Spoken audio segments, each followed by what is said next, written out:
SK 하이닉스 주주분들이라면 오늘 장 초반 주가를 확인하고 정말 놀라셨을 것 같은데요. 시가가 116만 8천 원까지 크게 밀리면서 최근 저점을 다시 낮췄고요. 불과 며칠 전만 해도 170만 원대까지 강하게 반등했던 종목이 순식간에 120만 원 아래까지 내려오자 회사에 새로운 악재가 나온 것 아니냐는 걱정도 커졌을 텐데요. 그런데 오늘 움직임은 SK하이닉스 한 종목의 문제만으로 해석하기 어렵습니다. 코스피가 장중 큰 폭으로 밀렸고 외국인 투자자도 국내 주식시장에서 대규모 순매도에 나섰습니다. 여기에 필라델피아 반도체 지수와 일본 증시를 비롯한 해외 시장까지 약세를 보이면서 아시아 증시 전반에 위험 회피 심리가 강해졌는데요. 최근 증시는 지정학적 불확실성과 미국 경기 둔화에 대한 우려가 동시에 커지면서 변동성이 크게 확대되고 있는데요. 이런 환경에서는 투자자들이 개별 기업의 실적보다 시장 전체의 위험을 먼저 줄이려는 움직임을 보이게 됩니다. 특히 외국인이 코스피에서 대규모 물량을 매도하는 상황이라면 시가총액이 크고 외국인 보유 비중이 높은 SK하이닉스도 영향을 피하기 어려운데요.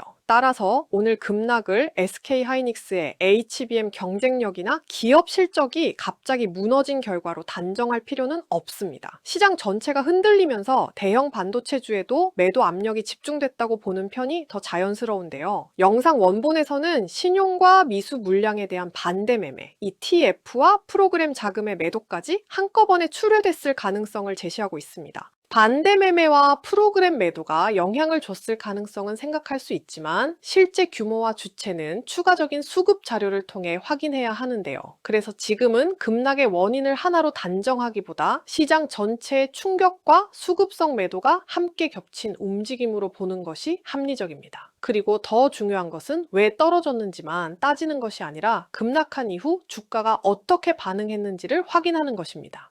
다음 내용을 설명드리기 전에 구독자 이벤트 먼저 설명드릴 건데요. 혹시 다음에 크게 움직일 종목을 찾고 계셨다면 잠깐 집중해 주세요. 화면에 보이는 기업 리포트는 종목명을 일부 가려둔 상태인데요. 유튜브 정책상 영상에 공개할 수 없는 점 양해 부탁드립니다. 영상 아래 고정 댓글에 링크를 통해 간편 신청만 해주시면 종목명과 최신 기업 리포트를 무료로 받아보실 수 있습니다. 이 기업이 왜 저평가라는 평가를 받고 있는지 자료집으로 보여드리겠습니다. 이 종목을 제가 주목하는 이유는 단순히 주가 때문이 아닙니다. 최근 2달 동안 외국인 보유율이 꾸준히 증가하고 있다는 점인데요. 외국인 자금은 보통 단기 이슈보다 기업의 실적과 성장성을 보고 들어오는 경우가 많습니다. 물론 이것만으로 주가 상승을 단정할 수는 없지만 시장에서 관심이 커지고 있다는 신호로는 충분히 볼 수 있습니다. 해당 저평가된 종목이 궁금하신 분들은 영상 아래 고정 댓글에 링크를 누르시면 제 채널 구독자 전용 링크가 나오는데요. 신청은 아주 간단합니다. 화면에 간편 신청 버튼 눌러주시고요. 구독자분들한테만 드리는 혜택이다 보니 구독 체크 한번 눌러주신 다음 원하시는 항목을 중복 선택으로 누르시고 다음을 눌러주시고요. 자료 받아보고 싶으신 시간대를 선택해 주시면 됩니다. 간단하게 성함 또는 닉네임 적어주시면 되는데요. 그리고 마지막으로 저평가된 종목 기업 리포트를 받아보실 전화번호만 입력해 주시고 다음을 눌러주시면 신청이 끝납니다. 링크는 영상 고정 댓글에 남겨두겠습니다. 다시 본론으로 돌아와서 SK하이닉스는 장 초반 116만 8천 원까지 밀린 뒤 곧바로 저가 매수세가 들어오면서 150만 원 부근까지 빠르게 회복했는데요. 일봉 차트로 보면 상당히 긴 아랫꼬리가 만들어진 셈인데요. 긴 아랫꼬리는 낮은 가격에서 공포성 매도가 쏟아졌지만 그 물량을 받아낸 매수세도 강했다는 의미로 해석할 수 있습니다. 따라서 116만 8천 원 부근에서 의미 있는 매수세가 들어왔다는 점은 긍정적인 신호로 볼 수 있는데요. 다만 아랫꼬리가 길게 나왔다는 이유만으로 바닥이 확정됐다고 판단해서는 안 됩니다. 하루 동안 강한 반등이 나타나더라도 다음 거래일에 다시 매도 물량이 쏟아지면 저점을 재차 시험할 수 있기 때문인데요. 특히 최근 SK하이닉스 차트는 고점과 저점이 계속 낮아지는 하락 구조가 아직 완전히 끝났다고 보기 어려운데요. 이전 고점 이후 이동평균선도 아래쪽으로 기울어 있고요. 반등이 나올 때마다 위쪽 매물대에서 저항을 받는 모습도 반복되고 있습니다. 그래서 오늘 나타난 긴 아랫꼬리는 긍정적인 신호 하나로 볼 수는 있지만 추세 전환을 확정하는 신호라고 보기는 아직 이릅니다. 앞으로 가장 먼저 확인해야 할 가격은 오늘 저점인 116만 8천 원입니다. 이 가격은 공포성 매도가 집중된 자리이자 저가 매수세가 강하게 유입된 구간인데요. 앞으로 주가가 다시 조정을 받더라도 116만 8천 원을 깨지 않고 더 높은 저점을 만든다면 오늘의 급락이 일시적인 투매였다는 근거가 생길 수 있습니다. 반대로 거래량을 동반해 116만 8천 원이 다시 무너진다면 오늘의 반등은 단기적인 기술적 반등으로 끝날 가능성이 커지는데요. 이 경우에는 110만 원대와 그 아래 구간까지 변동성이 확대될 수 있으므로 무조건 바닥이라고 단정해서는 안 됩니다. 여기에서 또 하나 중요한 가격은 150만 원입니다. 150만 원은 오늘 장중 반등 과정에서 다시 회복한 가격이자 최근 투자자들의 심리가 집중된 구간인데요. 주가가 150만 원 위에서 며칠 동안 안착한다면 급락 이후 시장이 어느 정도 안정을 찾고 있다고 볼 수 있는데요. 반대로 150만 원을 잠시 회복한 뒤 다시 밀린다면 위쪽에서 매도하려는 물량이 여전히 많다는 의미가 될 수 있습니다. 그래서 지금은 장중 순간 가격보다 종가 기준으로 150만 원을 지키는지 그리고 거래량이 급격히 감소하지 않는지를 함께 확인해야 합니다.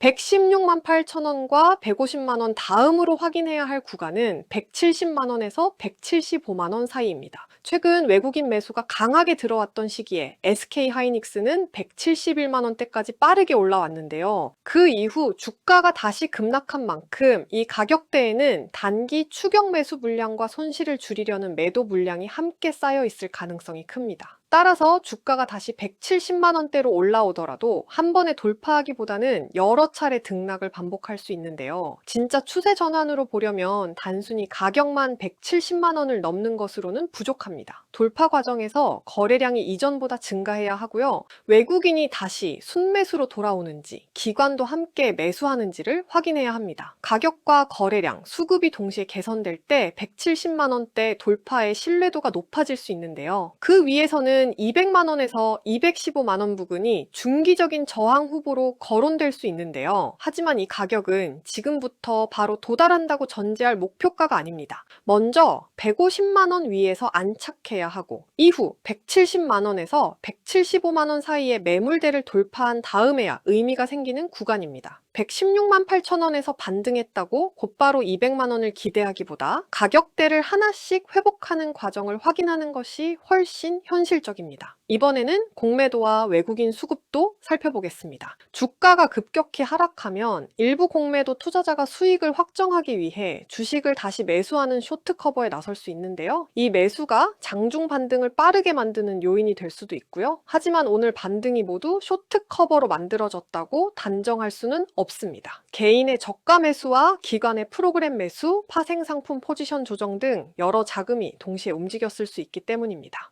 그래서 특정 세력의 의도를 추측하기보다 실제 외국인과 기관의 순매수 흐름을 확인하는 것이 중요한데요. 외국인이 하루 매수했다고 추세가 바뀌는 것은 아닙니다. 며칠 동안 꾸준히 매수가 이어지는지, 주가가 다시 조정을 받을 때도 외국인이 물량을 받아내는지, 상승할 때 거래량이 함께 증가하는지를 봐야 합니다. SK 하이닉스는 외국인 보유 비중이 높은 대형주이기 때문에 외국인의 방향과 지속성이 주가 흐름에 상당한 영향을 줄 수 있습니다. 결국 170만 원대 돌파의 핵심은 가격 하나가 아니라 가격과 거래량, 외국인과 기관의 수급이 같은 방향으로 움직여야 진짜 추세 전환 가능성을 높게 볼 수 있습니다. SK 하이닉스의 장기적인 경쟁력도 함께 봐야 하는데요. 회사의 핵심 성장 동력은 여전히 AI 서버용 HBM입니다. AI 데이터 센터 투자가 확대되고 고성능 GPU 경쟁이 이어질수록 HBM 수요도 장기적으로 증가할 가능성이 있는데요. SK 하이닉스는 HBM 시장에서 높은 기술력과 주요 고객사 공급 경험을 확보하고 있기 때문에 기업의 장기 성장 스토리가 오늘 하루의 주가 하락만으로 사라졌다고 보기는 어렵습니다. 다만 좋은 기업이라고 해서 주가가 항상 바로 오르는 것은 아닙니다. 기업의 실적이 좋아도 시장 전체가 위험을 줄이는 구간에서는 주가가 크게 흔들릴 수 있고요. 외국인 자금이 빠져나가거나 반도체 업종에 대한 투자 심리가 약해지면 주가는 펀더멘털보다 먼저 먼저 내려갈 수도 있습니다. 그래서 좋은 회사와 좋은 매수 시점은 반드시 구분해야 하는데요. 지금 투자자들이 가장 조심해야 할 행동은 두 가지입니다. 첫 번째는 장 초반 급락을 보고 공포에 빠져 가장 낮은 자리에서 전부 매도하는 것인데요. 오늘처럼 가격이 빠르게 회복되면 손실을 확정한 뒤 더 높은 가격에서 다시 따라붙는 실수를 할 수 있습니다. 두 번째는 오늘 긴 아랫꼬리가 나왔다는 이유만으로 바닥이 확정됐다고 믿고 신용이나 대출을 사용해 비중을 지나치게 늘리는 것입니다. 116만 8천 원이 다시 무너질 경우 레버리지를 사용한 투자자는 기다리고 싶어도 기다리지 못하는 상황이 생길 수 있습니다.